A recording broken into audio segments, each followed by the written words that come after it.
Welcome to Escape This Podcast, a show that's a mix between tabletop role-playing and escape room puzzles. This is the 7th room for our 16th season. And Danny, this is another Danny room. You've written this one. We've been a bit back and forth, kind of 2 in, 2 out this season. It's been nice. It's helpful. After this, we'll probably have a couple more guest-written rooms. Ooh, exciting. Well, I like playing them. Let's hope that's true and I don't have to edit that out. Every episode, we have guests come on and play through an escape room to match their wits against Danny's wits in a battle. And if you solve it, Danny loses. And if you fail, Danny wins. Yep, And that's the kind of confrontational atmosphere that we have here on this show. This episode, we have 2 new guests. Yeah, I think the last guests specifically pointed out how cooperative it felt, and that just ate away at me. Oh, how dare they! A benevolent game master, not here. We're gonna crush you with puzzles. Welcome to the show. The team that created the Roottrees Are Dead, which I'll be very excited to talk about very soon. Welcome, Jeremy Johnston. Hello. And Robin Ward. Hey. We're really excited to get you on this show. Before we get into anything else, we had one of these fun sort of when you are a creator sort of experiences where we played Roottrees and we went, let's be friends with these people. Let's call them up. Let's get them on the show. I liked the thing that they made. I reckon I'll like them. And we chatted and we had a lovely conversation about game design and now we've got you on the show. For people who haven't played it yet, which if you haven't, you should. Pause if you the episode. like this Go show and you haven't played Roottrees yet, you are missing something that is very much in your wheelhouse. Exactly. Do you want to give a rundown for people listening who maybe haven't bought it yet or haven't played it yet? What is the Roottrees Are Dead?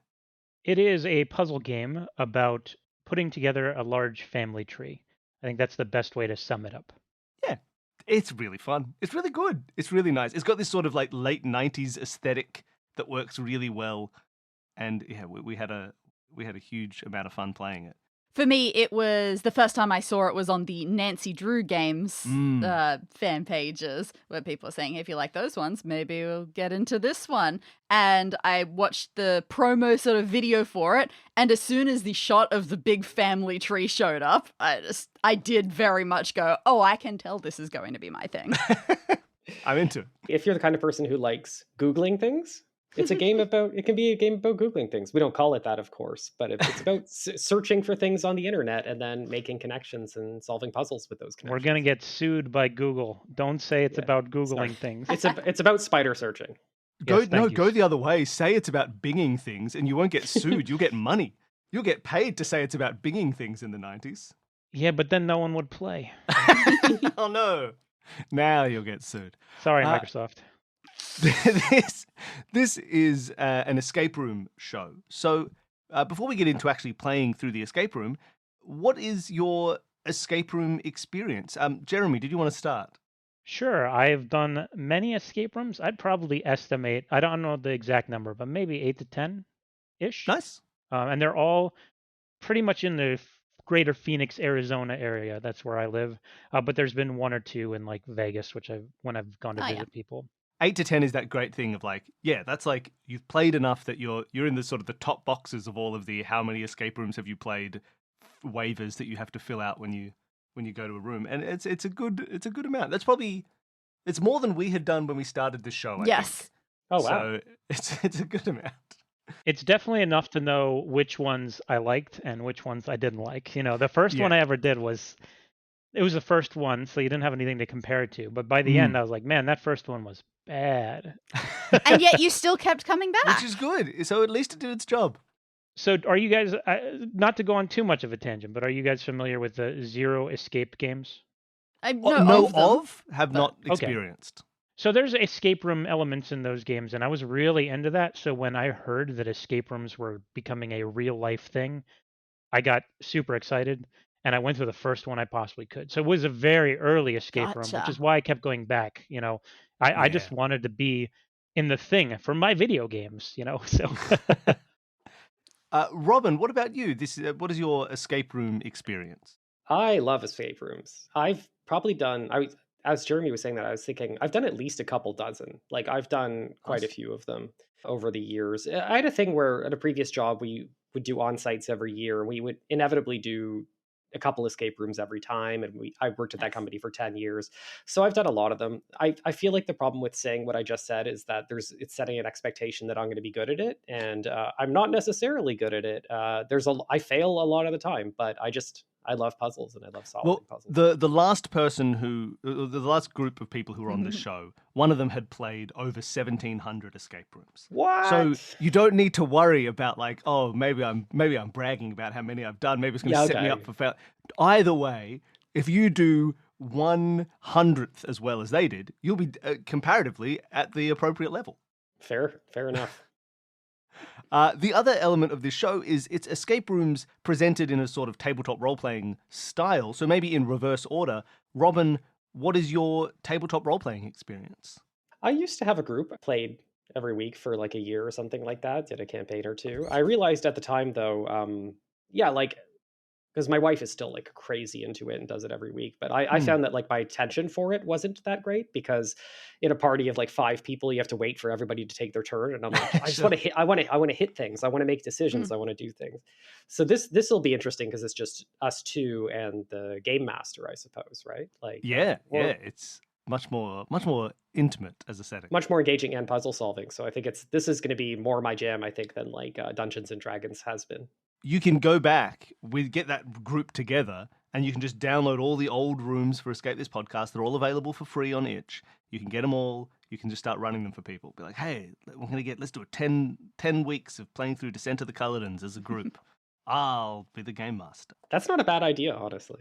That's what part of the show is about. People playing them at home. I also say this to remind people in the audience. Remember, you can always run these for your friends and your family.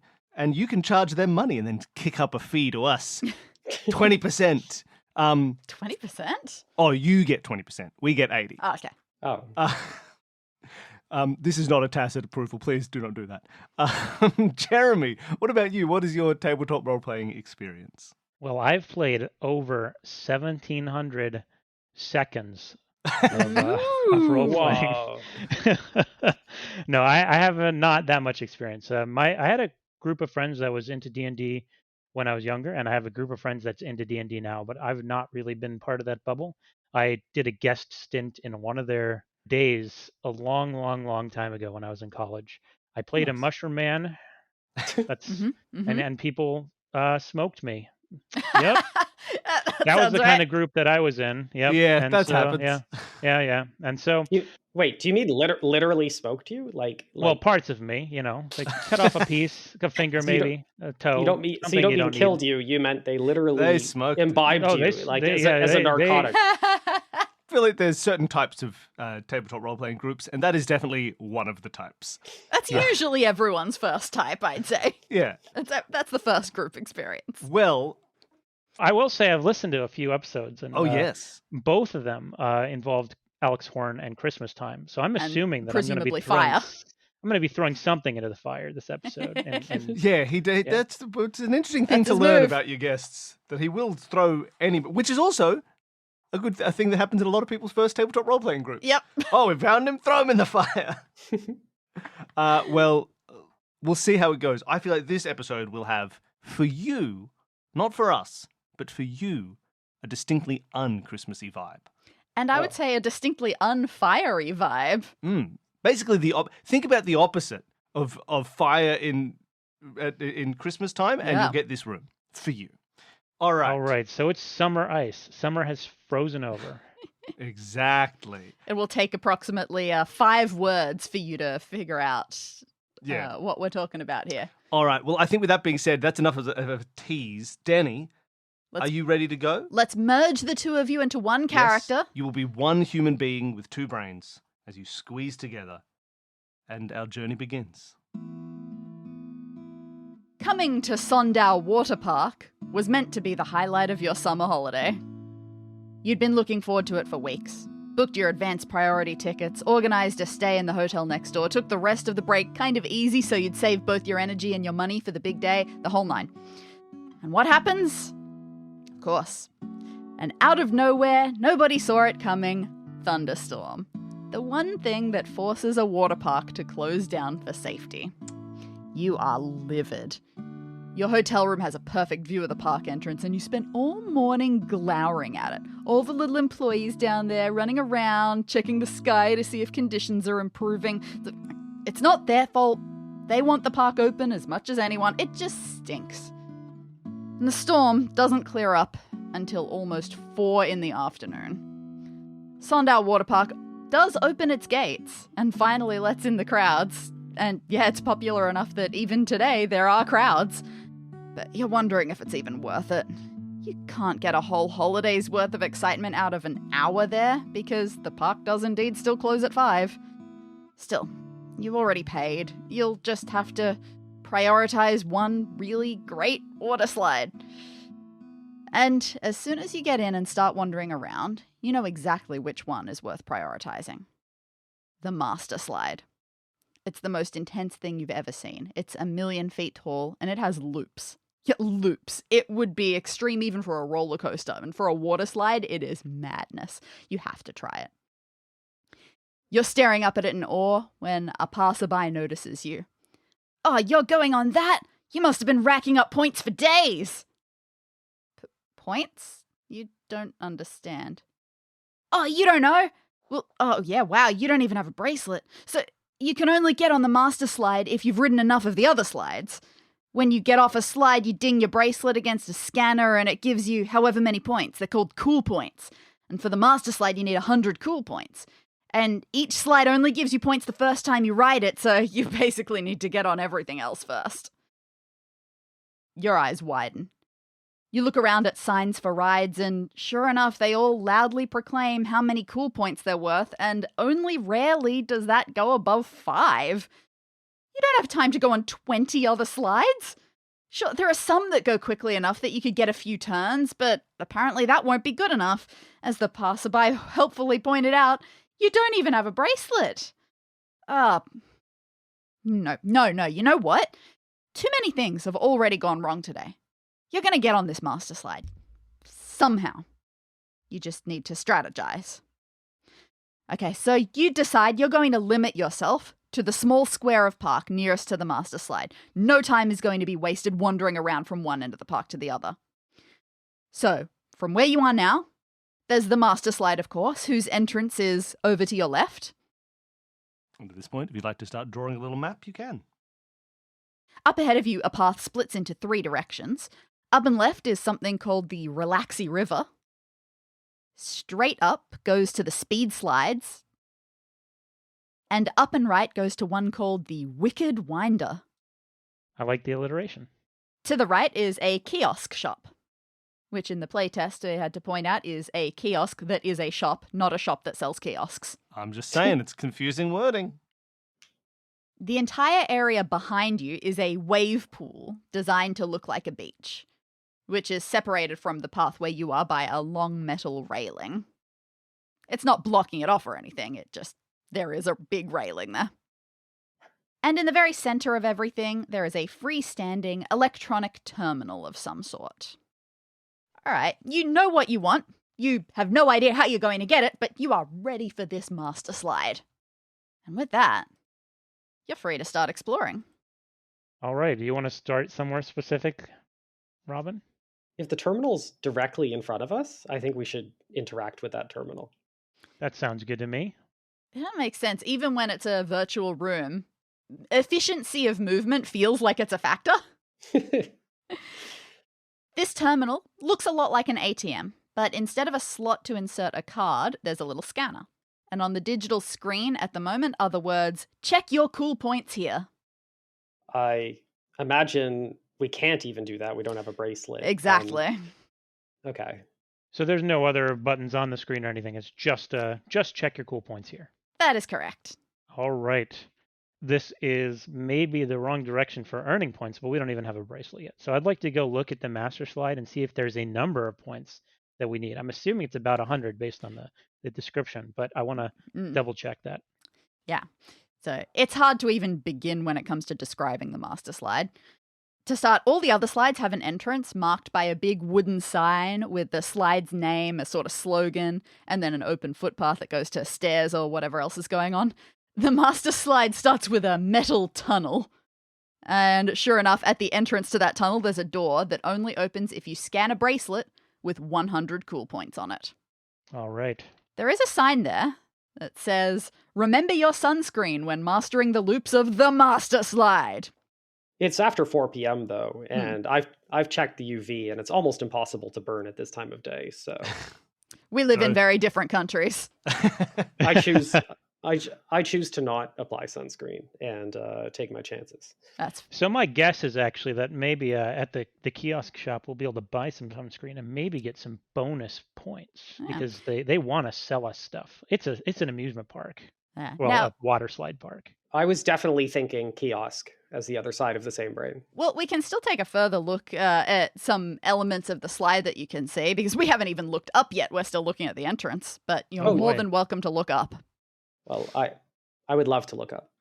Beyond this tunnel, you can just barely see a fully enclosed structure that you've guessed must be the stairwell, because as you crane your neck way, way up, at the very top of it is the start of the slide itself. Whoa, what a slide.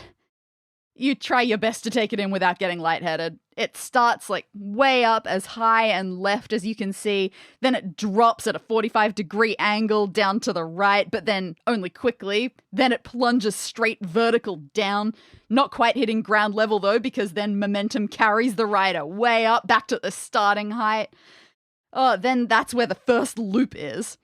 Then it shoots them a bit further right for another loop, then another straight drop down again, as far down as the first one, another loop, then it reverses back left a little bit before rocketing way up high again for a loop just to the right of the starting point, then down and left 45 degrees, another loop, one last sharp drop down all the way to ground level this time, veers right, 2 more loops, one right after the other, and then finally the exit. The physics of it are insane. That sounds like a heck of a slide, but it also sounds like perhaps it spells something. As a person who would look at a slide and be able to see if it spells anything, does the slide's layout spell something? You aren't sure if you can quite get letters out of this. It might be a little bit hard because it's not, 2D. It's got some of the bits are overlapping each other and that sort of thing. But I'm more than welcome to read that again, perhaps even slowed down compared to the first time. Yeah. All right. I will need that to happen. Yeah, because there were some directions there that I think I got them all, but I'd like wow. Yeah. Well, you know what? Why don't we let's test that out? And maybe this is unprecedented, but could Robin read his directions to you and you just correct them if they're wrong? Why don't you tell us what the slide looks like, Robin? Okay, well, the first thing is a big drop, and then it goes back up to the right, and then it does a loop, and then it goes right again, right into another loop, and then it goes down into another loop, then left and back up into another loop, then down at a 45-degree angle to the right, I think, and then down, and then to the right, then loop, and then the end. There was, at the beginning, right before the vertical drop, there was a 45-degree down, and then the straight vertical plunge. And the 45-degree turn at the towards the end was actually down and left. Oh, down and left. Right. Okay. So I was pretty close. Definitely. Yeah. I do feel like at some point we may have to draw that, but I'm not doing that right now. We'll see when we get there. Yeah. Did you draw it? I did draw it. It's Ooh. I don't know if it's that obvious, but well, we'll see when it's going to become important. I think I'll have an idea when we'll need it, but I don't know. Sorry, I don't have an idea, but I think I'll know when we need it. I'm just thinking of myself in the future. You'll know it when you see it. So we've looked at the master slide. I'm going to ask, we've looked up, we've looked straight. Is there anything at the bottom or the left or the right of the master slide that we need to be aware of? The underground portion. Yes. No, that is now the master slide covered. Okay. There's no secret maintenance tunnel access, just. There very well could be, but if there is, it's secret to you as well. There's a little booth that says 100 cool points for $1. And what are the odds that we could just follow someone in after they buzz in the door? It is quite rare that someone is making it, especially on a day like today, where maybe the people who have been amassing cool points for the last couple of days didn't bother to show up today. The people who have turned up for the first time today certainly don't have 100 cool points yet. So you might be waiting a while. Fair enough. I should consider something else like that. I was thinking the kiosk, you said? Yes, I think that would be a good idea because the rides, I'm not sure they may be useful to us, but I'm not sure how useful they are unless we have a bracelet. So Mm. it Yeah. seems like the place to go to get ourselves a bracelet would be the kiosk shop and maybe some sunscreen. Mhm. The kiosk is manned by a single employee who smiles invitingly at you. The name tag says Chet. Hi there. If you're looking for anything specific, feel free to ask. You check what's on display, on the counter, some little cheap souvenirs, drink bottles, caps, other things like that.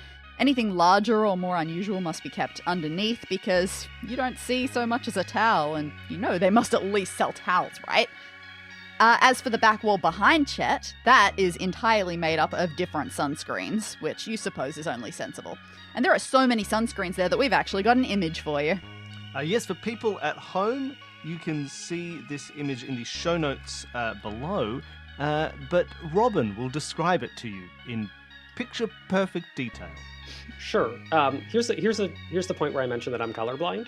So this And Jeremy will describe it to you in Yeah. To be honest, picture-perfect... No, The colours on this The one colours are not relevant. Just, yeah, they're they're not important. I don't believe Okay. so. They're just for visual difference. So it's a 4x4 grid of shelves, and each one seems to contain one sunscreen solution, and they seem to be of different SPF factors. So some of them are 10, some are 20. I see a 50 and an 100, and yeah, that's all. That's the best way I can describe it. There are also 5s and 35s and 30s. So we are pretty well represented depending on how pale you are. So me, for True. example, I would need the 100. I think I've heard that 100 SPF is a lie. I have heard that as well. As someone who always bought the highest number, Yeah. I was told that many times throughout my life. But that doesn't Yeah. stop me from buying the highest number. So, you know, Yeah, the bottles are also different colors, but for some reason, I think that's not important. your intuition is Yeah. telling you it's not important. The colours just sort of match up, like all the 100s have the same colour, all the 50s have the same colour. That's for the people who can't read, I guess, Mhm. who can see colour but can't read. It felt reasonable to do that.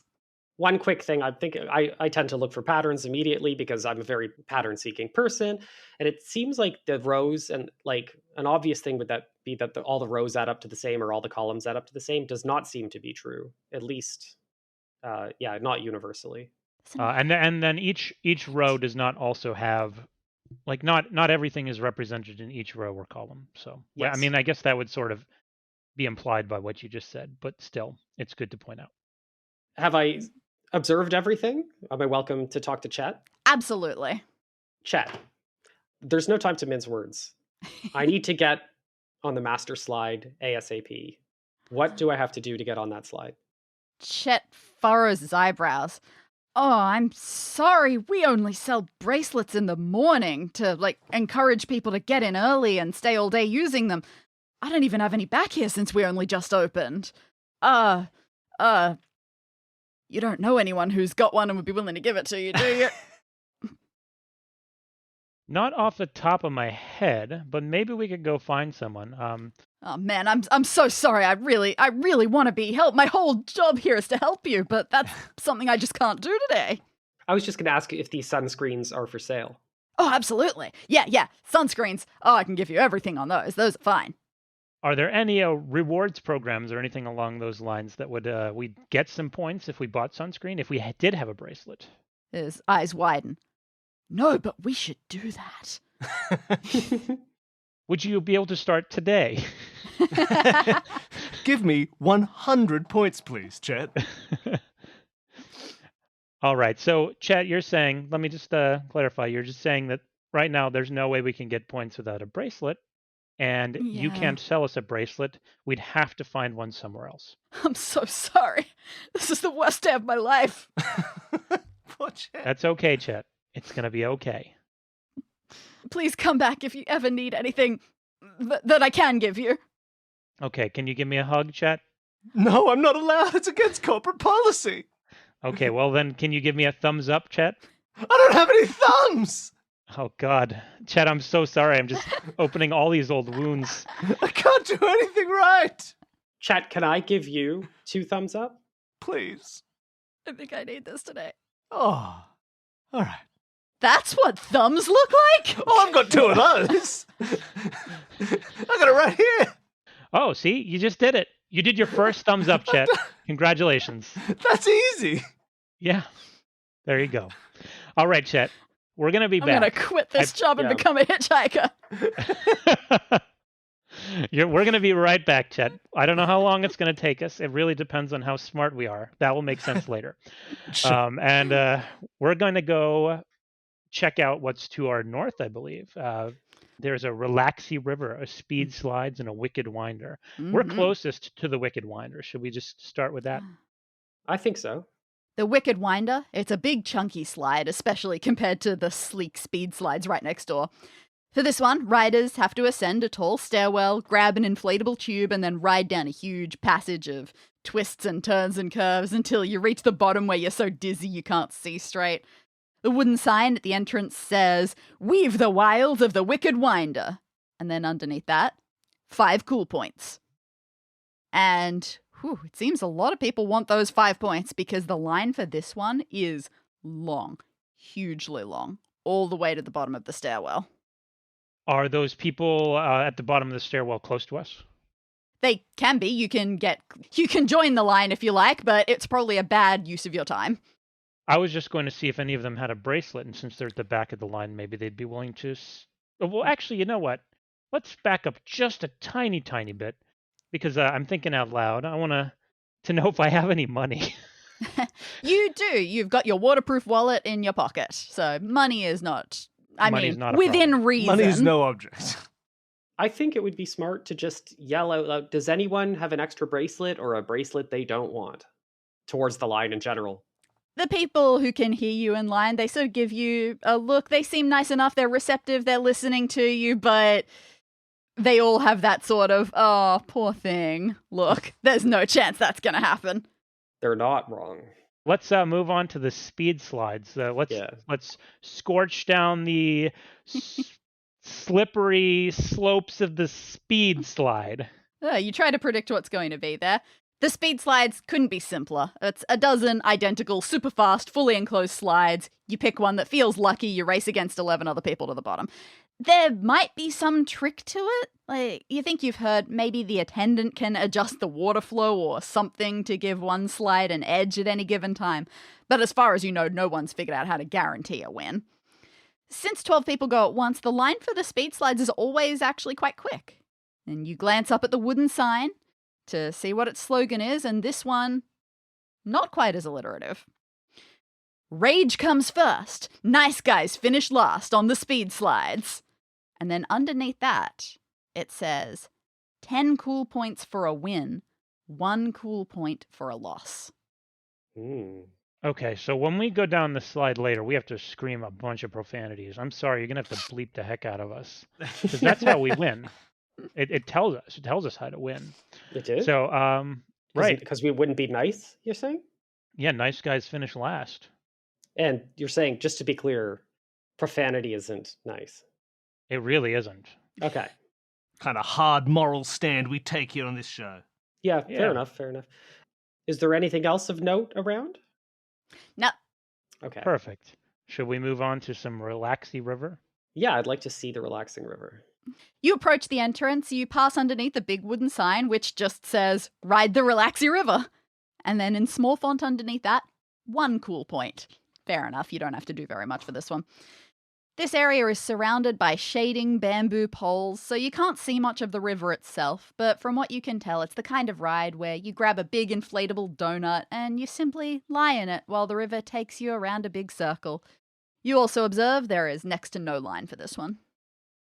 All right. Interesting. Everyone's at the Wicked Winder. You can only get points from each ride once. Does that actually... I'm going to go back and maybe reread the rules for the speed slides. Could I win multiple times? No, it's 10 cool points for a win, 1 cool point for a loss, and your interpretation of the rules means you will only get points once.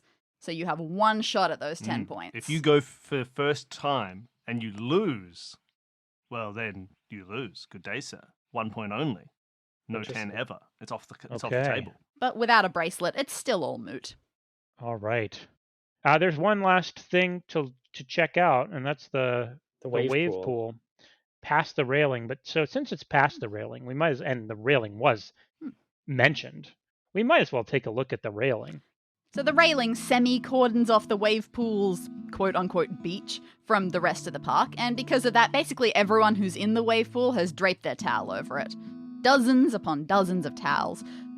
You do notice something that surprises you, and that's that a good handful of the towels are soaking wet.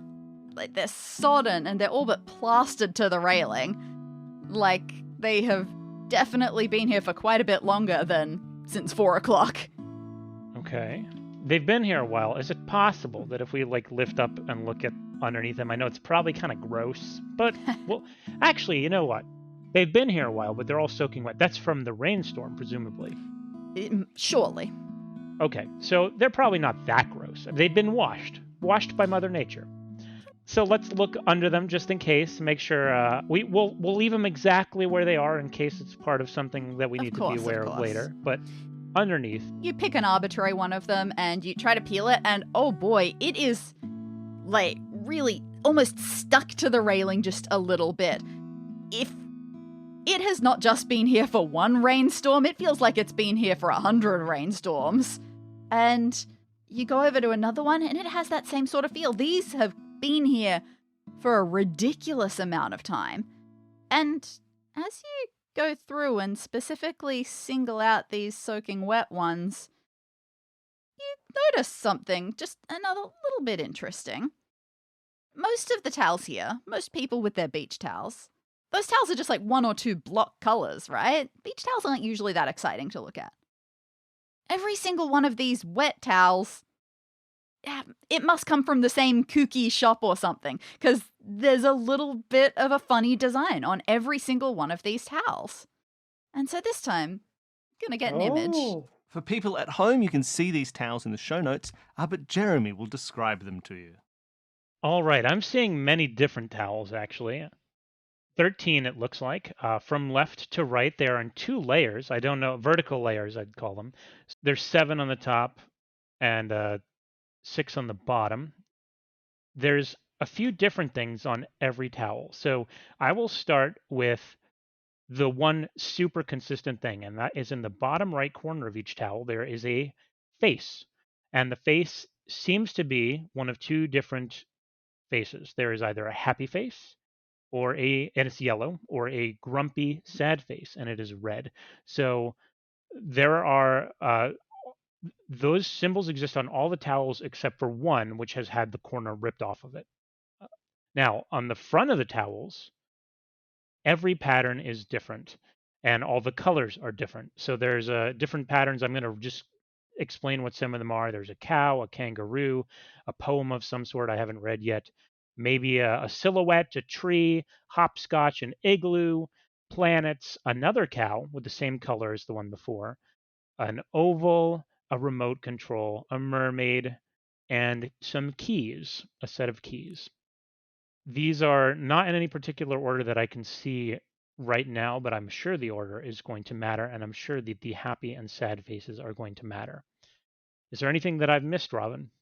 Well, 2 of the towels have the same image, which is interesting, except none of the other ones do. 2 of them have a cow.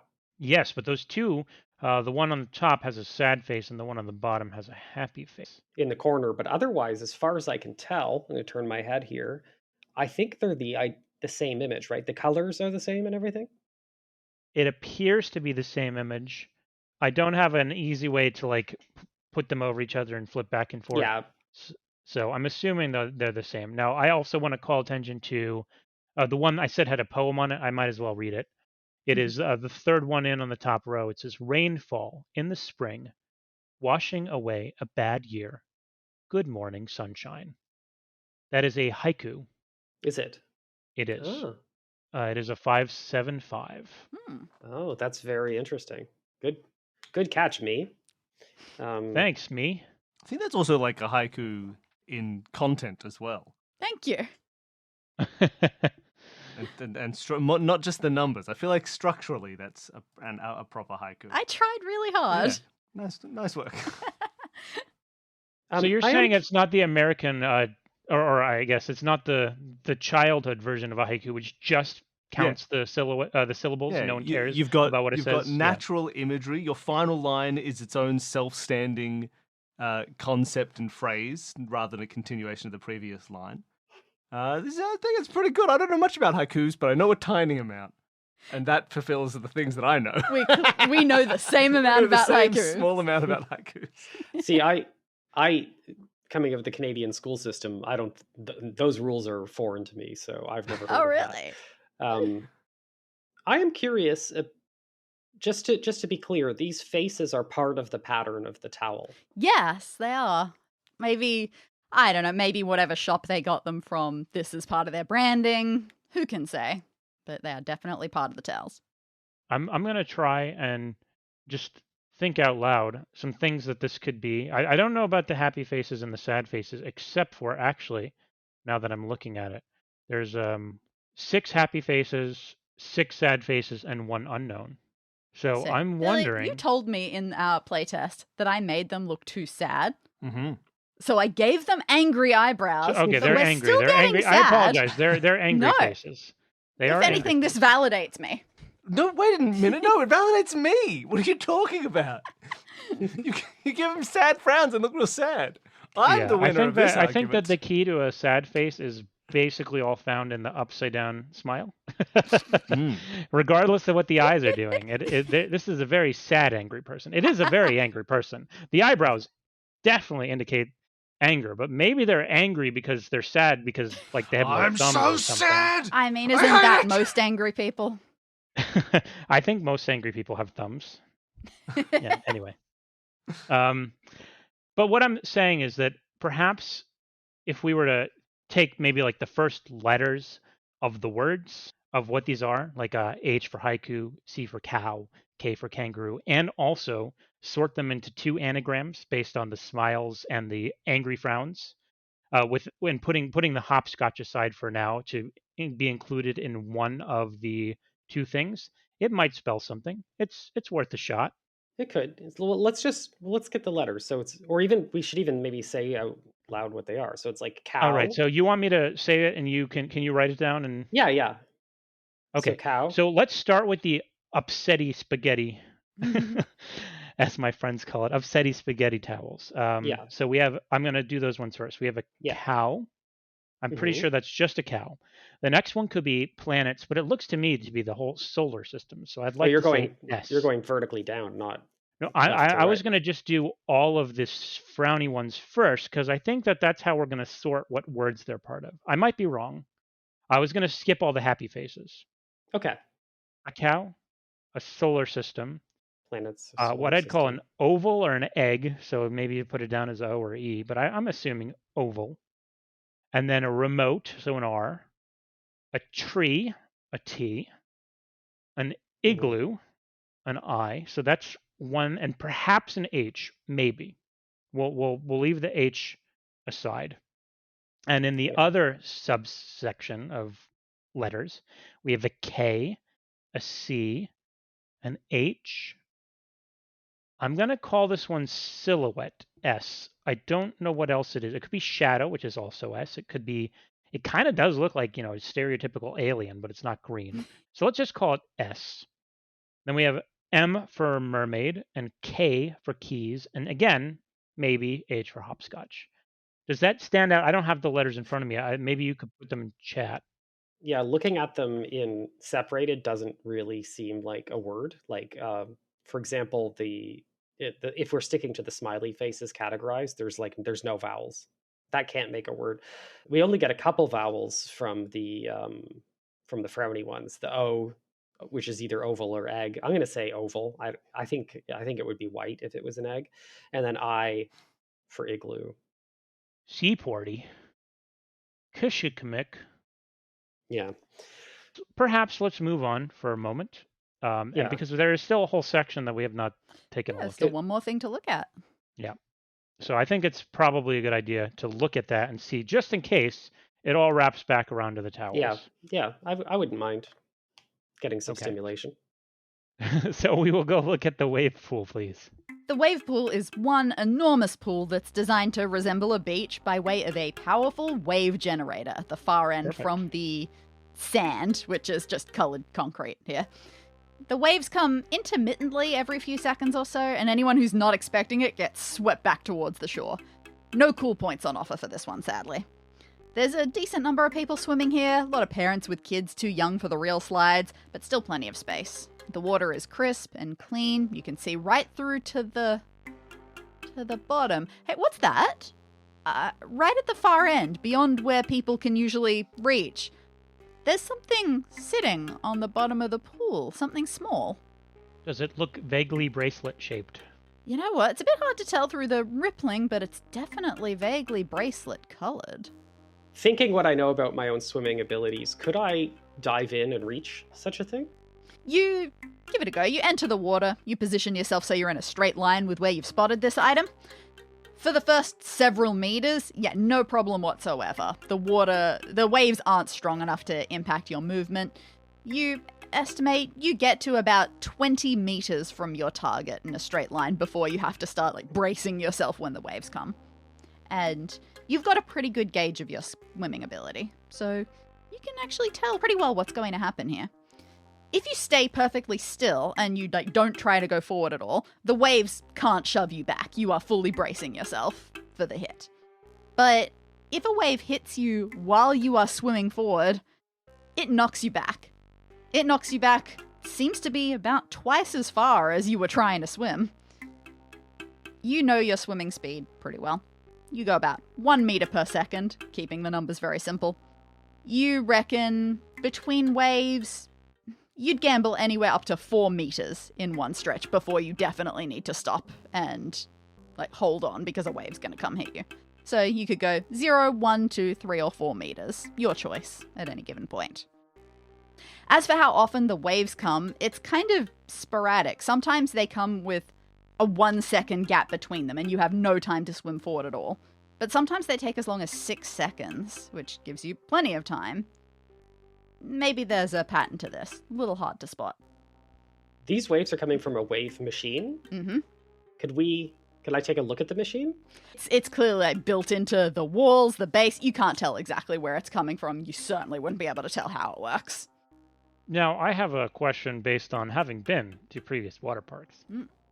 Many times, water park wave pools will have a cooldown period between. Ooh. So they will be going for a while, and then they will stop after about 5 to 10 minutes, and then they'll just be dead for about 5 to 10 minutes, and then they'll begin again. Does this wave pool Intriguing. operate in that way?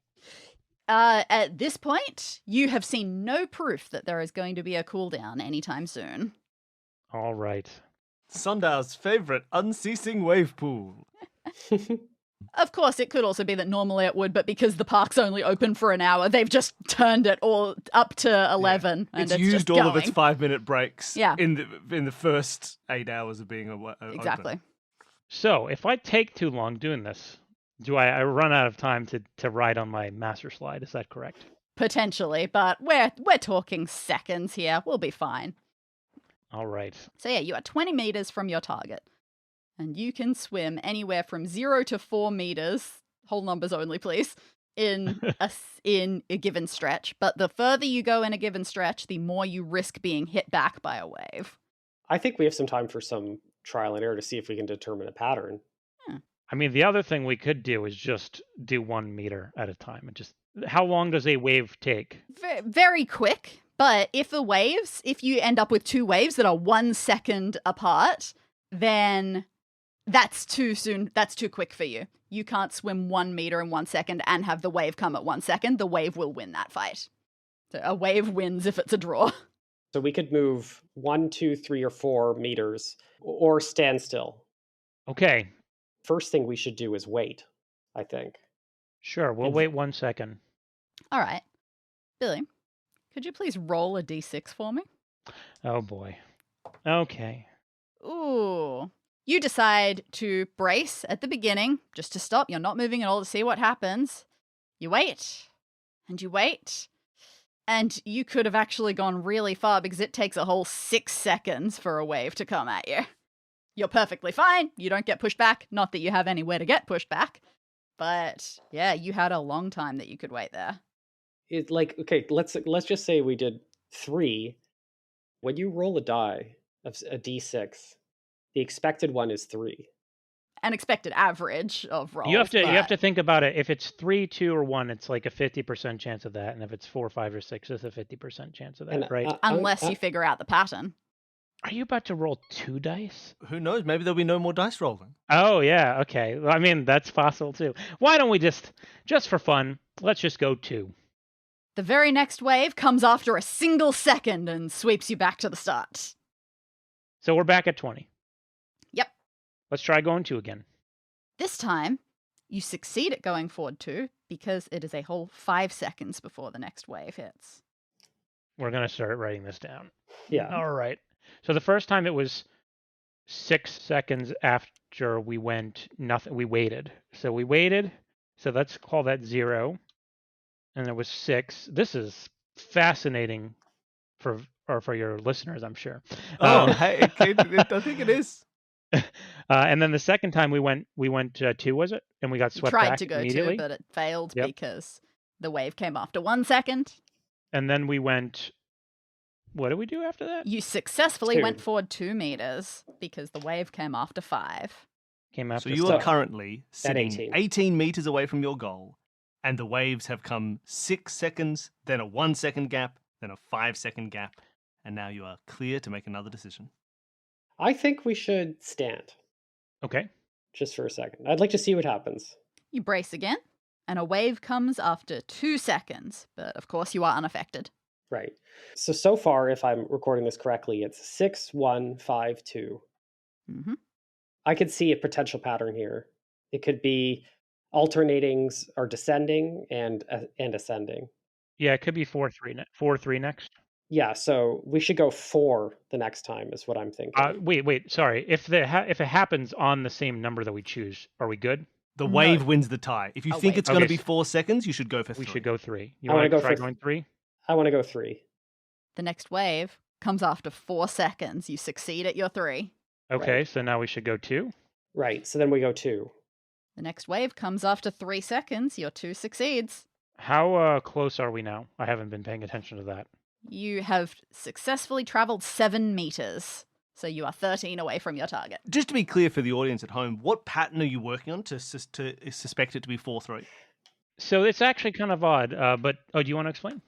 So it's like from the first guess, so we'll call that odd numbers. It's been 6, 5, 4. And then for the even numbers, it's been 1, 2, 3. If I have that correct. That is correct. That has been happening. Yeah. Yeah, So the next number is going to be 4 again. potentially. Now it may reset at this point. We've done all the numbers. It's possible it will reset, but it's a good guess. Would be Yeah. It would be 3, right? Is what you said? Wait a second. 6, 5, 4, 3. You're right. My bad. So we should go 2, right? If the pattern's not about to reset, but we'll try it. Let's go 2. What Yeah. could go wrong? The next wave comes after 3. You have All right. successfully gone forward another 2.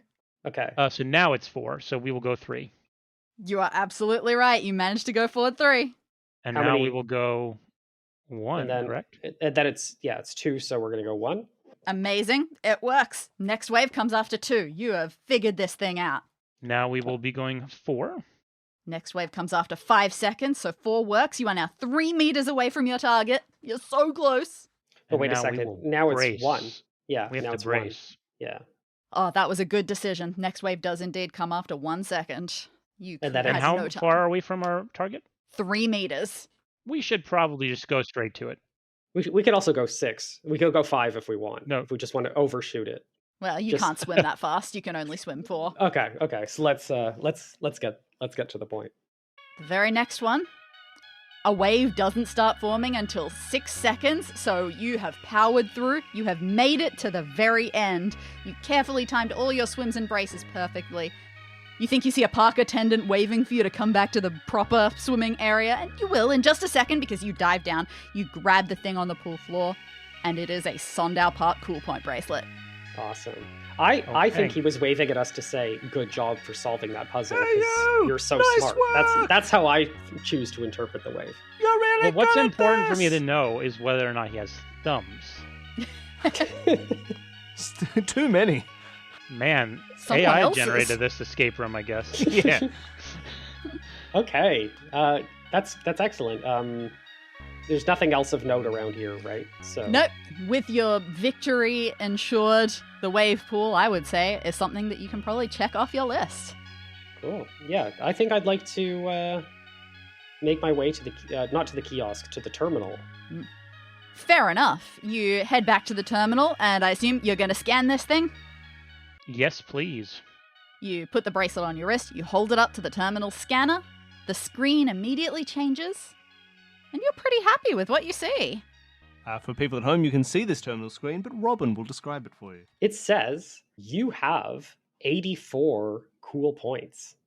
And in the bottom right-hand corner, it says Sandow Park figure, and then there's a string of numbers. I don't know if you'd like me to read those out loud. Eh. I mean, for people who are curious, it's 119, 116, 15, 18, 1619. So a lot of ones and a lot of nines and sixes, which can be flipped. Actually, can a 5 be flipped upside down and still red? No, that becomes an S, right? But otherwise, It becomes each an number- S. It's interesting because almost all those numbers can be flipped. Sandow Park figure. That's an interesting thing. I have no idea what that is, but I know someone that might. Robin, sorry, I was hoping you'd step in there. You want me to say Chet? Yes, yes. We're I don't know. supposed to be two halves of the same person. Who's got no thumbs and an answer for us? But he does have thumbs. He found out. He figured out that he does. He thought he didn't, but he didn't know what thumbs were. This is the canon we're building for Chet. Yeah, I missed the deep chat lore. I apologize. All right, you head back to the kiosk. You're going to ask Chet about this Sandow Park figure. First thing that happens is Chet looks at you and his eyes light up and said, "You got a bracelet! Oh, I'm so happy for you! Oh, this is really turning around. Sandow Park figure? Oh, that's just like what we call, the ID numbers for the product. It's just like, the serial code or whatever. So good. I'm so proud. Interesting. Does the sunscreen have serial numbers that are similar? Oh, no, they're not fancy enough for that sort of thing. We don't need to keep track of those. I see. Just the electronics. The figure is it's 14 digits long. I don't think that's important, but I just wanted to make a note of that. I think it is. But it could be two 7-digit numbers also, theoretically, like 11, 91, 16, 15, 18, 16, 19. I don't know. Yeah. Just a thought. So I'm not quite sure what we should do next. We could theoretically go try and get in line for things. If we have 84... Yeah, that's what I was just thinking about the math. So we need 16. We can get, in theory, 5 from Wicked Winder if we could get past the line. We could get 10 if we win a race on the slides, and then 1 from the Relaxy River. And that would be exactly 100, which is interesting. It's almost like it was meant to be. Like someone, some deity out there. It's like it was perfectly planned to be the exact number we need. That's what I thought when the weather improved at the end of the day. Yeah. Same thing. That's It's just pretty so cool. fortuitous. So fortuitous. But now is not the time for religion. Now is the time for puzzle solving. Oh, well, what if puzzle solving is my religion? I don't know how to process that. Yeah, I don't know how to process that either. I'm the one that said it. So, Striking a lot of chords with me, though. yeah. Okay, Well- interesting. Should we just Relaxy River right off the bat? There's no downside to Relaxy River because there's no line and we get a cool point, a cool point just for doing it. Absolutely. And we get time to think. Yeah. Like we're on a Relaxy River. We can like let our puzzle minds wander as we take in the sights. Who knows what we'll see or hear on that river? That's true. There could be That's- something important. very prescient. You grab a donut, you head to the Relaxy River. There's no wait. There's enough space for everyone to basically just jump in. So you enter the water and you're immediately conveyed along this nice circular journey. There are little animatronics and sound effects around the perimeter so you don't get too bored. So there is actually plenty to see in here. There are some pirates. And then after that, some hissing steam vents. You guess that's a nice white noise. There are some animatronic people sleeping in beds. And then finally, there's a jungle with trees full of monkeys. And then you're back at the start, where you either get to get out or stay on for another loop. You're feeling relaxed enough, so you choose to get out. And you get the attendant on duty to scan 1 extra cool point onto your bracelet. Oh yeah. I feel like tangibly cooler. That's what I feel. I wouldn't mind scanning it again, just to see if we learned anything interesting from the terminal. Or if it just says you have 85 points. I do not have an extra picture for you for this one, but as far as you can tell, when you scan it again, everything is the same except that 84 is now an 85. I see. The Sondau Park figure is still the same. That's kind of what I was curious about, was to see like if that serial number changed, but I suppose it does not. I have an odd outside the box question for you. Is there any letter you would think of as being associated with a tree full of monkeys? Because, I mean, pirates obviously are hissing steam vents. I could see that being in a sleeping in beds, z, z, z, z, z, z, z. But trees full of monkeys. I don't know. That's not ringing a bell. Okay. We don't have trees of monkeys in Canada either, so it's like it's not my wheelhouse. True. Okay, so we got the easy point. The slide is a bit risky because we only get one go, and if we get it wrong, we don't know the secret. There's obviously a secret. Well, we had a hunch that we could ask, or maybe that we heard a rumor that we could ask an attendant to change the pressure of the water.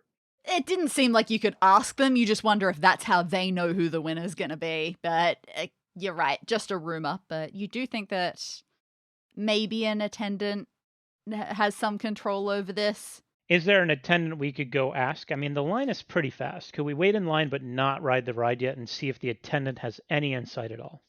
Potentially. You join the not very long line for the speed slides. You hear all the people ahead of you get asked which slide number they want. They choose, they race. One of them wins. The winning slide seems like it's different and random every time.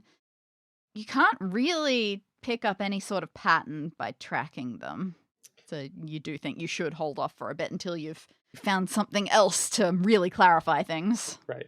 So there are 12 slides. Were there any illustrations on the slides? Are any of the 12 different in any way, or do they all look the same? No, besides the number. I would like to say, though, we do know for sure that Rage comes first and Nice Guys finish last. And that seems to line up perfectly with those towels' faces.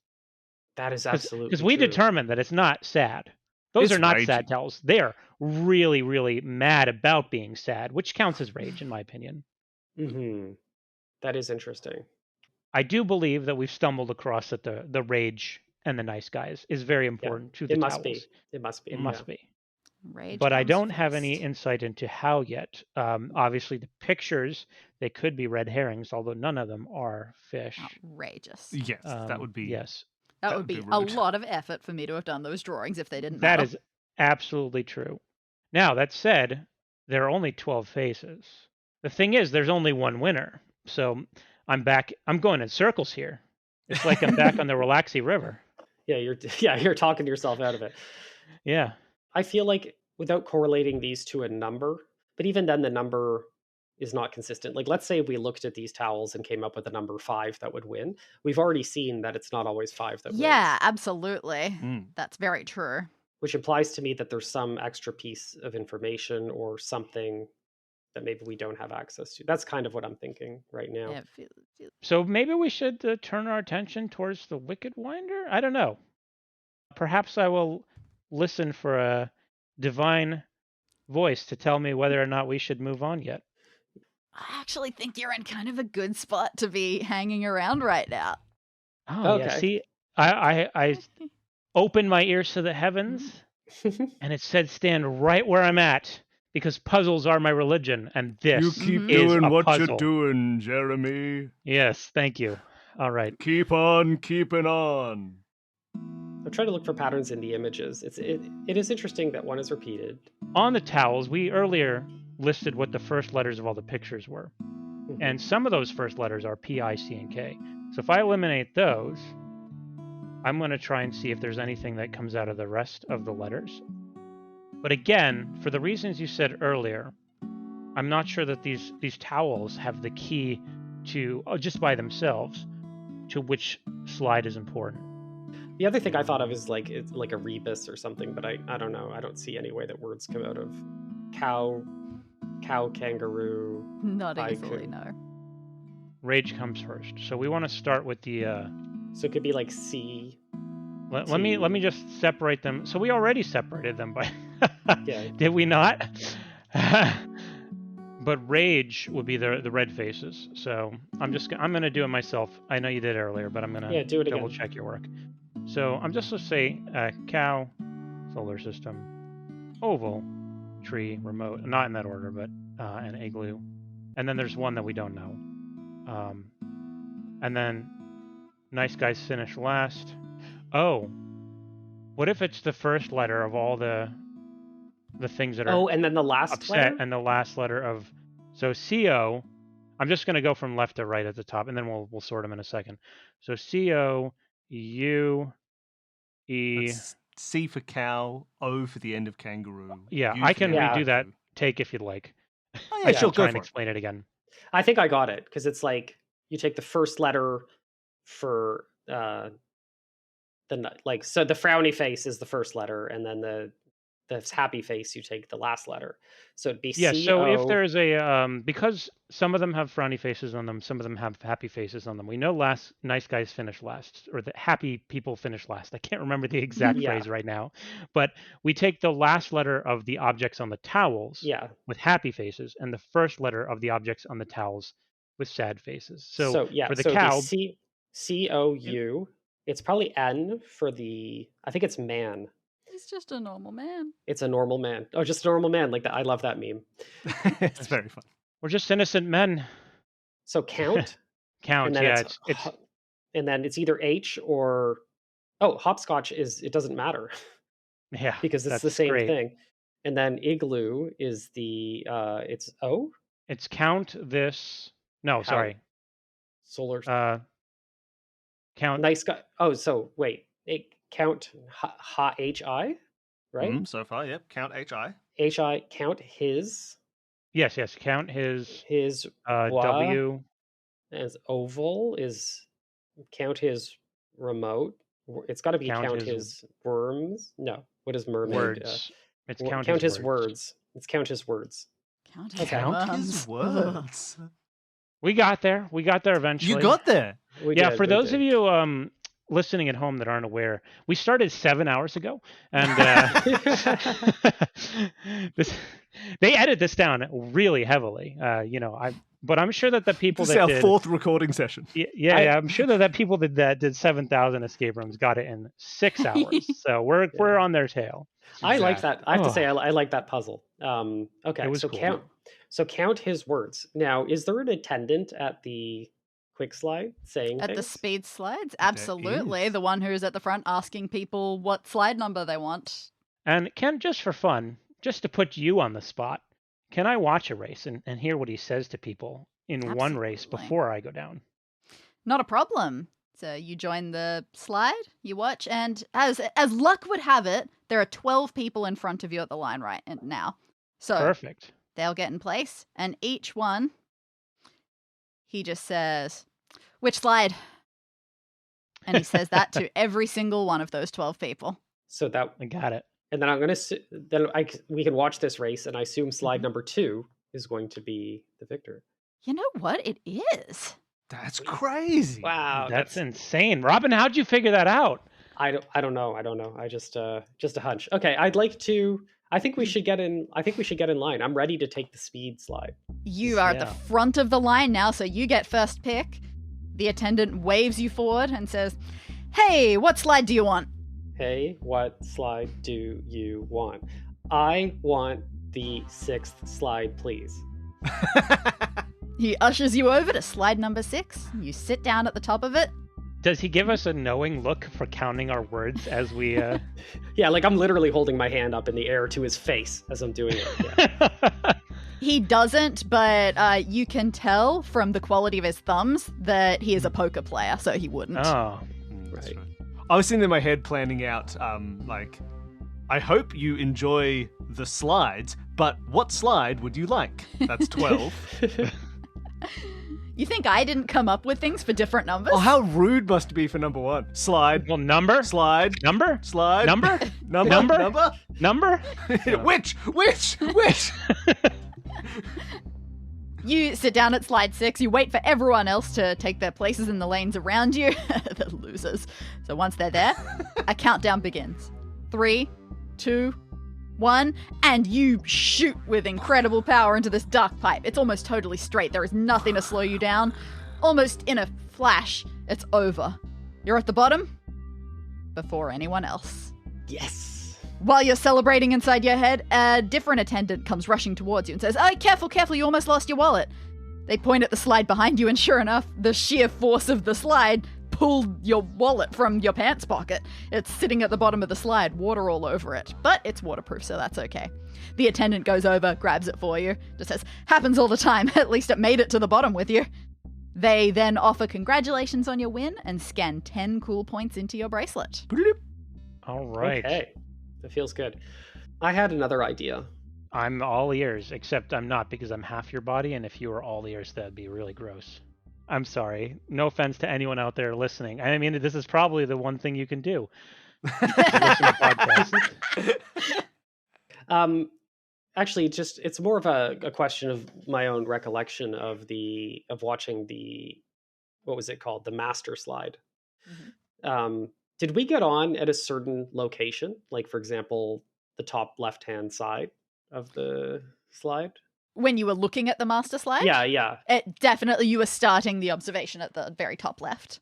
Because that might correlate to the sunscreen bottles. Whoa, you're blowing my mind here. Yeah. Which is great, because I'm the mind half of this partner. Yeah, the problem is I don't fully trust my drawing. I wouldn't mind looking at, like, hearing the instructions while I'm thinking about the sunscreen, for example. All right. Well, you consider the sunscreen. Okay, hold on. I'll do this at the same time. I'm going to actually paste this into an image program and draw as I hear. I know it's fancy. Yeah, it's that's crazy. Easier. That's easier than the notebook for this particular thing. I guess it's like one thing I understand some things, like if we 45-degree and stuff like that, but a loop is not super clear as to what to do. It might mean that is the bottle. My guess is that we circle those ones. Yeah, maybe that's what we do. Yeah. Okay.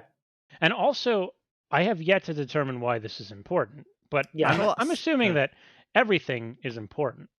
Yeah. And that includes you at home, the listener. Thank you. Who's been with us on this hour 8 of solving. Yes. You ready for the description again? Yeah. Yes. It starts as high and left as you can see. Then it drops at a 45-degree angle down and to the right, but only quickly, before it plunges straight vertically down. It doesn't hit ground level, though. Okay. Momentum carries the rider up and right, all the way back up to their starting height. That's where the first loop is. Then it shoots a bit further right for another loop. Uh-oh. Oh, wait a second. Yeah. All of a sudden, I'm sad. It didn't match exactly how I was thinking of it. Yeah. I will say that angle coming upwards is a sharper angle than the 45. Oh, it's not a 45-degree angle. Okay. I appreciate you telling me that. I thought. Okay. And then it goes to the right and does another loop. Was that correct? That's right. Okay. Then it drops straight down again, as far down as the first drop. Okay. And there's another loop here. Of course there is. Then it reverses back left a little bit before rocketing way up high again for another loop just to the right of the starting point. Just to the right of the starting point. So, I mean, if I'm calculating that correctly, it's 280? Oh, I haven't been at it. Oh, but yes. Yep. Yeah. But we're not finished yet. Then it's down and left 45 degrees for another loop. Then one last sharp drop down all the way to ground level this time. It veers right. Then there are 2 more loops, one right after the other, and then finally the exit. When it veers right, is the loop aligned by any chance? Maybe you did mention that from the top, it looks different from different angles. But is the first of those 2 loops aligned with the The furthest up into the left loop. The furthest up into the left loop? Yes, it looks like you could, from an angle, look like it is directly underneath that. Okay, If you I believe discount in I believe 3D. I have the numbers. I think. So you've aligned this on that grid of sunscreens? I did, yes. It took a lot of effort, but I got there. Let's see how it lines up. The circled ones that I have, and Robin can check my work, is a 100, then a 50, then a 100, then a 30, then a 30, then a 15, and then a 50. That's what I got as well. I believe that is correct. As you follow it through, you would be zooming down from, let's say, where the SPF 20 is in the top left, down and right one square, down another square, then up and right and looping on that SPF 100. Moving right, looping on an SPF 50, dropping past the 30 to loop the 100, back and left for a little bit, up just to the right of where you started on an SPF 30, down and left to another SPF 30 where there's a loop, all the way to the bottom, turning right to hit those SPFs 15 and 50, and then exiting off to the right. So I believe that is the same thing that I had on my drawing of a roller coaster. Now, So- it's cool that we know that, but I don't know what that means yet. Unless you have an idea of why we did that. I think we should ask chat to remove. Can we purchase all those circle Okay. bottles?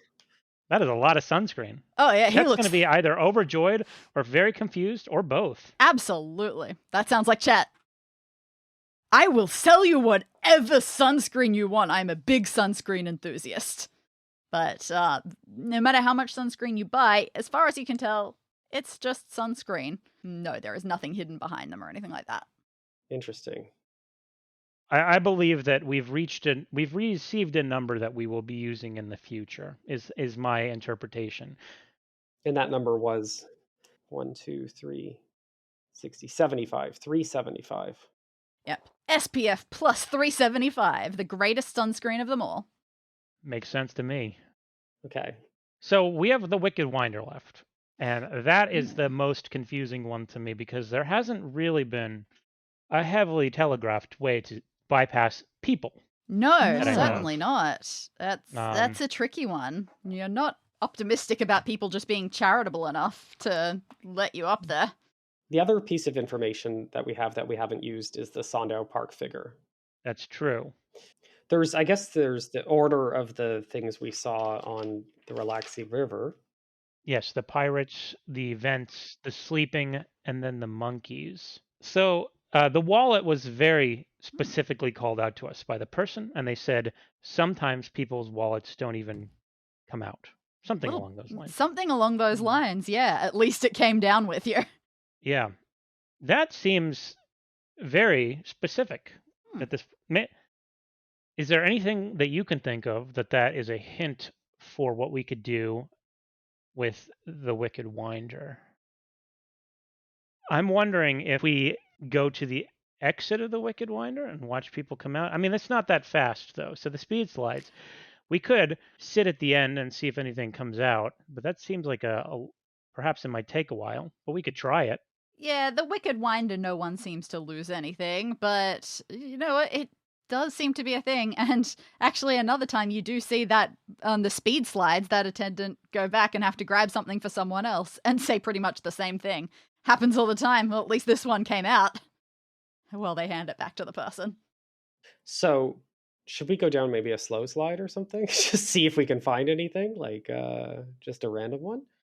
When you say a slow slide. A speed slide, but not the winning speed slide. Yeah, a non-winning speed slide we could try. All right.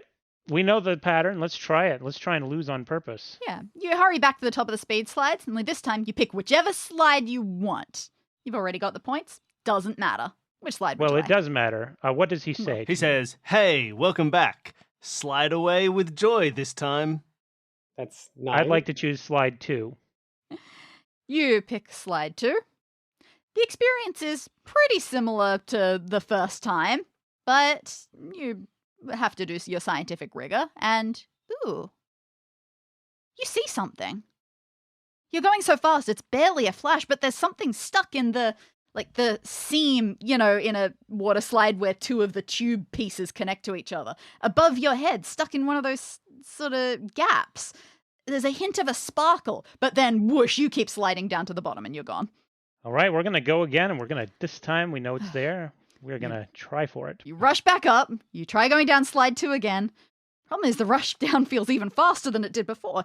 You barely register that sparkle, let alone have time to grab for it. Even the sides of this slide are too slick for you to press against for extra friction. It's just impossible. You really cannot make it work. It's just too fast. What if I built some kind of mechanical arm out of my sunscreen bottles? And then... Oh, I'm so sorry. Look at the sign. Rule number 3, no mechanical arms. I was sure that was it. Were there any other items for sale at the kiosk? I don't recall. Oh, probably, but you'd need to I think know one of specifically Chet's what you want. first things he said was, hey, if you know what you're going to ask for, ask away. But he doesn't have everything on display.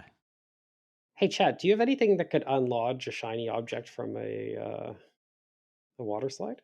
Oh, man. That sounds like the sort of thing that they have to shut an entire slide down to do. I don't know if I've got anything like that. Oh, man. Oh, no, I'm falling apart again here. No, he does not seem to have anything that would help you with that. All right, I'm going to take a long shot here, and I'm going to go ask the attendant if he can indeed adjust the water flow. But I'm going to say, hey, I know what you're thinking.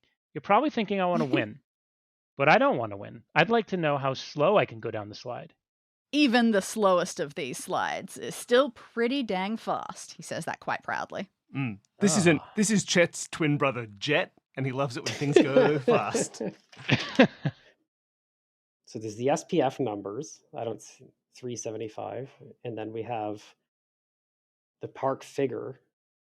We're obviously missing something. Yes. That much I'm sure of. Yeah. They, you mentioned they could be flipped upside down. I don't know how that helps us either. Except they for could be the turned 5, into letters yeah. in some way. It could be letters of the alphabet. It's tricky to do it. I don't know what a delimiter would be. And 1 could be A, but then it would be AA. But it could be 11, it's not going to be 91 after that. But that's true. Yeah. It is true, yeah. If that was at 11, you'd know the next one would have to be a 9. If it was if the first one was a 1, the next one could be 19, or it could be just another 1. Yeah. What is the 9th letter of the alphabet? I'm doing this right now a little bit, so I would love to think of them as pairs, but that wouldn't work. But it could be 11 is K, 9 is I. Then you could go what? I don't know. That's weird. And then 60. It is true. Your options after that are either 1 or 11 again.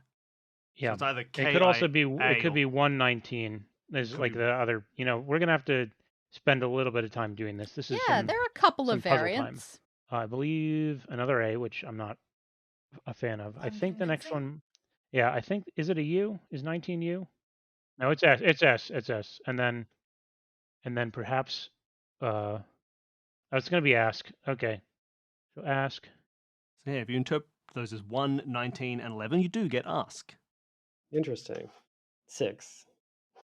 It's going to be ask 4. Yeah, 6 for F, 15 for O. And 18 would be R. Ask 4. And then after 18, it's either PS or it's ask for Ps. Yeah, 1619 leaves the 1619 could be PS, AFS, AFAI. It's gotten a little weird at the end. Yeah, you felt really good about ask 4, but these last digits kind of get a bit odd. Something's not quite right here. Yeah. Oh, and Sandow Park figure is also SPF, which I feel stupid for not noticing. Okay, what about we add on 185? 375? 375. I'm sorry, it's getting later here. We could add that to 1619. Oh, you're saying we should add the number to it? I was thinking we append it to the end, but maybe I'll let you do your thing. 1994. instead of 16, 19. 19 becomes S, and then 9 asks for SI, and then ask for Sid. I think we should ask for Sid. Should we ask Chet to talk to Sid? I think we should ask Chet. Hey, What? Chet, could I talk to Sid? Sid. Do I know a Sid? Chet thinks for a second. And then his eyes light up. Oh, very tricky. You must mean this.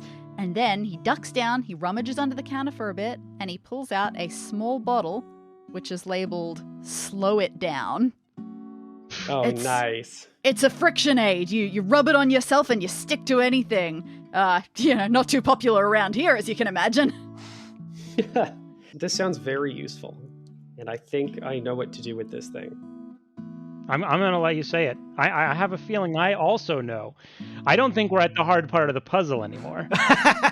I think we should go to the speed slides and we should slow it down using that Sid cream. I don't like the phrase Sid cream, but you Yeah. can go for it. You head back up to the top of the speed slides, and you pour some of this stuff in the bottle into your Wait. palm. Wait. Is there any way to wash this off after we're done? You read the back of the bottle, and it does say that it is water soluble, in brackets, eventually. Yeah, Oh, okay. thank you. Well, eventually in the next 15 minutes, because it would be Probably. You'll really... be all right. Oh, yeah, Okay, good oh, point. Okay, thank you. Yeah. Sorry. That's No, very important to very me, that if we fair. slather this on, and then we go to the master slide, and we get stuck on a loop, that Yeah. could kill us. Oh, dear God. Yeah. You pour this stuff in your palm. It's a liquid, but somehow it doesn't feel wet. You rub it up your arms, and it's like a thin layer of plastic wrap. You can feel it drying your skin up one oil gland at a time. You do the same to your legs. It's subtle, but it's so strange. You ignore it. You head back to the speed slides. You ignore the attendant when he says, "What's your time, pick?" Slide time. What's it gonna be? You go straight to Whoa. slide number 2. Yeah, I was going to say, we better go on slide 2. The instant you start sliding this time, oh boy, this is a different experience. It's barely even sliding. Have you ever driven a manual car when you don't know how the clutch works? Yes. It's like that. It's bunny hopping. It's the water slide equivalent of bunny hopping. Not fun. It squeaks a little, but you steadily make your way down, and that sparkle enters your vision. And this time, you have enough time to grab it and dislodge it. And thankfully, not long after you do, the Sid wears off enough that you start sliding at a close to regular speed again. You make it to the Thank bottom, goodness. dead last by a mile in your group, but you don't care. You look at your prize. Whew. It's an engagement ring. Oh, wow. It is beautiful. And on the inside, it's inscribed, "For Paige, my love." All right, well, I have an idea of what to do next. Yeah, I'd love to hear it. I'm going to go to the Wicked Winder line and say, "Hello, is there a page here?" A couple of the people at the back of the line look at you. They shrug. Yeah, sorry. I'm not Paige. Why? You're right. Everything okay? All right, then I'm going to go to Chet, and I'm going to go, "Chet, this sentence is about to blow your mind, but can I page a page?" He goes, "Oh, ma'am, I don't have that. I don't think I've got that ability. You might maybe enlist some other people in the park to help, but why? Is it important? Maybe if it's important, people know why." I don't want to spoil why. It is important. Yeah, I mean, someone lost a ring. I don't know. I don't want to spoil an engagement, though. Oh man, someone lost a ring. Maybe, look, that sounds worth spoiling, I'm afraid. I think they're gonna want that. Can we push our way up to the top of the line? Or is that I'll rude? say, like, "Hey, I'm trying to return this to someone at the top of the line. Excuse me, please." As soon as you show people the engagement ring, somehow it's now like you've got a bit of a superpower. Just brandishing it in front of you, you say, "Paige, Paige." Somehow it is now magic. People gasp, they step aside. Some of them start calling out, "Paige, Paige," as well. Anyone who is not Paige gets immediately out of your way, and they do not complain when you start to climb the stairs. Wow. They can't tell, is it a lost ring or are you trying to propose to Paige? They're not sure, but they're really into it either way. Somehow, you make it almost to the very top before you hear a small voice say, I'm Paige. It's a young woman. And then another young woman next to her has gone bright purple in the face when she sees the ring. And this other young woman goes, oh my God, I thought it was gone forever. I was freaking out. Paige, I'm so sorry. I should have told you everything. I was going to propose when we were here yesterday, but I lost the ring. I knew I shouldn't have had it loose in my pocket, but you would have seen it if it was in a box. So I said we should come back today. I've been trying to retrace our steps to see if I could find it again. She is just bursting into tears here. And then a few tears come to Paige's eyes as well. And then Paige says, yeah. Okay, let's get out of here. Okay, let's go celebrate. Stranger, would you like our spot in line? It is the least that we could do. Yes. I don't know. I'm not sure. I kind of prefer to keep the ring. I will say that this has got to be much more rewarding than the master slide could ever be. Like Well, you'd think that, but you haven't ridden the master slide yet. We've just made someone's day, and like we've facilitated love and a marriage, and I don't know. That seems like a much better prize. But I'll take the spot, by the way. I'm going to take the spot. Okay, yes. But I would also like to point out one more time that my religion of puzzles, it's 10 for 10 so far, right? Like, this person lost the ring yesterday, and they're at the top of this slide. Exactly where I needed to be. Oh, yeah. Thank you, puzzle god. Yeah. Thank you. It's divine. And the two of them rush down the stairs hand in hand. Nobody objects to you, a single person, taking the place of two in line. That's a win-win for everyone. So pretty soon, you get to ride the Wicked Winder. It's great. And once you're at the bottom, terribly dizzy, you stagger over to an attendant who scans 5 cool points into your bracelet. Yes. Fist pump. 100 cool All points. right. Well, we've done it mostly. There's something left to do. I feel like we could call it a day here. Yeah, who needs to do the master slide? Nah, I mean, I'm we know what kidding. happens next. Oh, well, maybe we don't actually. Gosh, maybe there will be a mini game at the end of this. Let's do. I think we should go to the master slide. Is what I think. Okay. Let's go to the master slide. You've convinced me. Triumphant. After doing totally all the hard work yourself, you scan your full bracelet at the door to the master slide. The receiver chimes, the door opens. A couple of people walk by and they go, ooh. They're super impressed. So you head through the door and into the tunnel beyond. You walk for a bit, turning a corner, and then you come face to face with another door. With a lock that definitely needs more than a bracelet tap.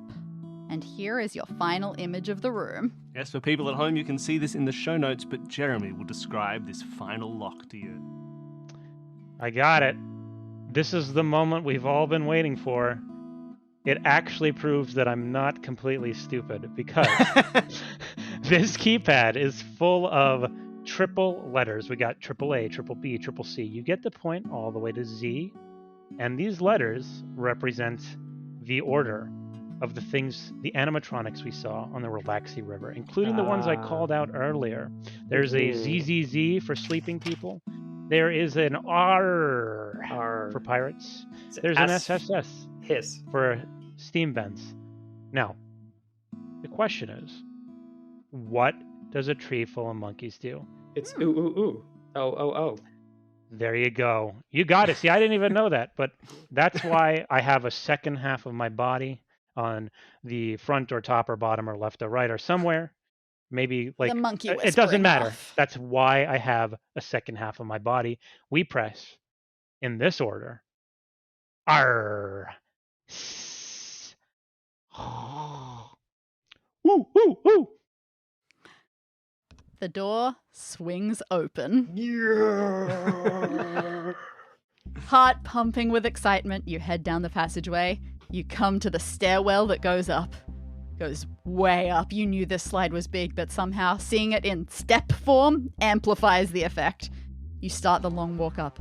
You pass nobody and nobody passes you, even though this walk takes forever. It takes you so long, you swear you see the sky getting darker, even though the stairwell is fully enclosed.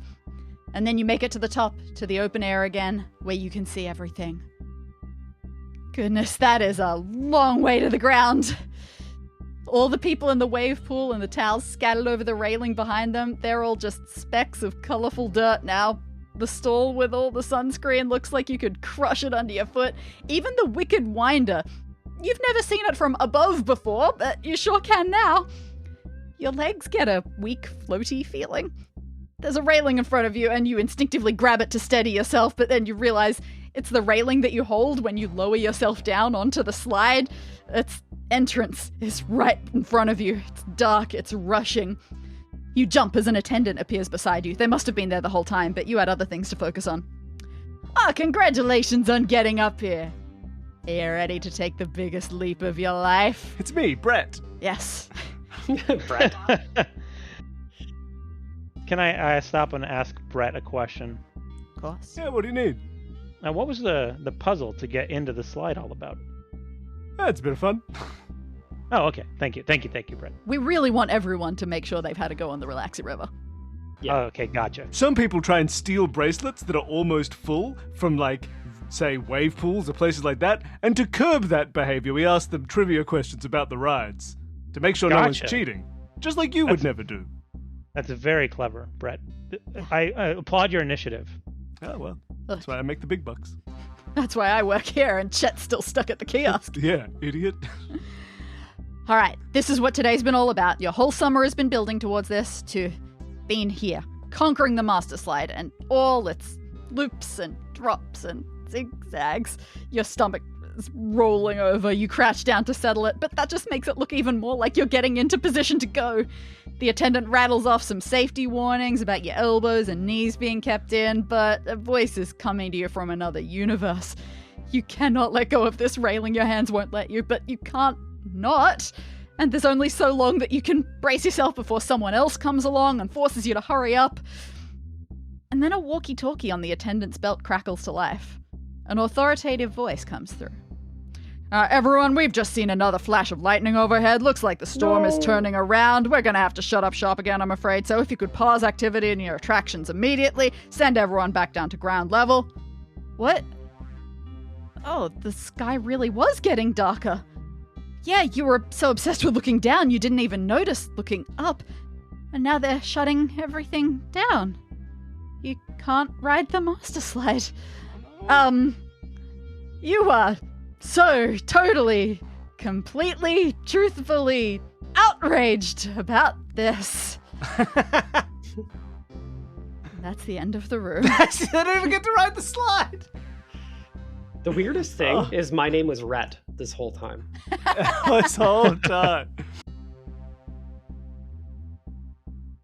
Thanks for listening to Escape This Podcast. Stay tuned for next week's episode where we discuss the escape room we just did with the guest we just had. This podcast is kept afloat by crowdfunding, so if you enjoy the show, why not support it on Patreon? There's weekly bonus audio for our $5 donors, monthly videos for our $10 donors, monthly trivia for our $20 donors, and anyone at any level can appear as an NPC in one of the rooms that Danny designs. And thanks again for listening.